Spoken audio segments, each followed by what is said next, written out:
Welcome to NS TV. నేను రాజీవ్. ముందుగా headlines చూద్దాం.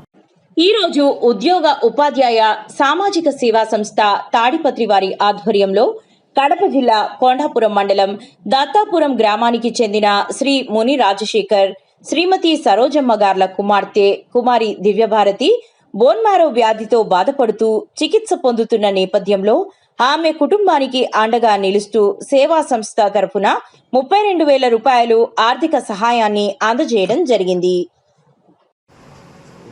ఉద్యోగ ఉపాధ్యాయ సామాజిక సేవా సంస్థ తాడిపత్రి శాఖ వారి ఆధ్వర్యంలో ఈనాడు వైఎస్ఆర్ జిల్లా కొండాపురం మండలం దత్తాపురం గ్రామంలో దివ్యభార్గవి అనేటువంటి అమ్మాయి బోన్ సంబంధించినటువంటి వ్యాధితో బాధపడుతోంది. దాదాపుగా 60 లక్షల రూపాయల ఖర్చు అవుతుందని డాక్టర్లు వైద్యులు చెప్పారు.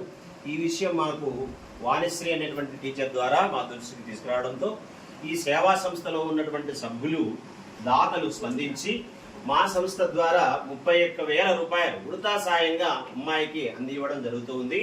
అంతేకాదు మా సంస్థలో ఉన్నటువంటి ఉపాధ్యాయ బృందము సభ్యులందరూ కలిసి ఆ అమ్మాయి శీఘ్రంగా భగవంతుని యొక్క కృపా కటాక్ష వీక్షణాలతో త్వరగా కోలుకోవాలని, తిరిగి తల్లిదండ్రులకు ఆసరాగా నిలబడాలని, ఉద్యోగం సాధించి ఆ అమ్మాయి ఏంటో నిరూపించుకోవాలని త్రికరణ శుద్ధిగా ఆ భగవంతుని దేవదేవుణ్ణి మనస్ఫూర్తిగా ప్రార్థన చేస్తున్నాం.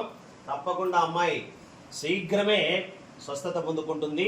ఇది అందరి పెద్ద ఆయన వచ్చాడు, మా సంస్థ పెద్ద ఆయన ఆశీర్వదించాడు శ్రీరంగయ్య సారు. మా సంస్థ సభ్యులందరూ కూడా వచ్చి ఈ రీతిగా అమ్మాయికి సాయం చేయడం ఇది ఉడతా సాయమే.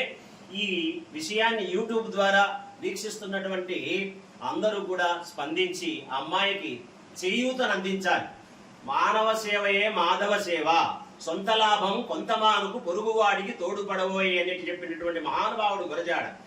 మనం మన స్వలాభాన్ని కొంత మానుకొని సాయం చేస్తే అదే దేశభక్తి. దేశాన్ని ప్రేమించడం దేశభక్తి అంటే ఏదో కాదు.